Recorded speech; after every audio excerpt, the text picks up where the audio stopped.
Hivi ushawahi kuwaza kwamba hatima zetu zipo kwetu sisi wenyewe, lakini hizi hatima huwa tunazipotezea wapi? Hatima zetu huwa tunazipoteza kwenye kulaumu.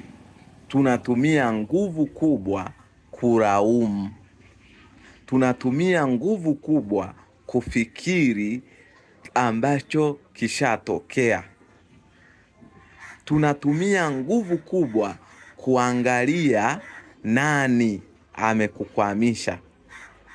Sasa mimi nikwambie, kama hayo yote hayo yote unatafuta, ina maana hii inakupunguzia uwezo wako wa kuwaza vitu vikubwa, wa kuwaza juu ya hatima yako, wa kuwaza kwenda mbele. Sasa kuanzia sasa, wakati huu inabidi ujue kwamba hatima yako ni yako na si ya mtu mwingine.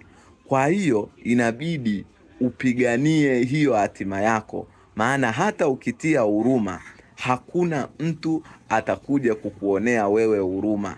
Hakuna kitu kinakuonea huruma wewe juu ya maisha yako. Yaani wewe tia huruma, lakini watakuona na hiyo huruma yako, watakuacha hapo hapo ulipo. Tambua kuwa maisha yako ni yako wewe binafsi.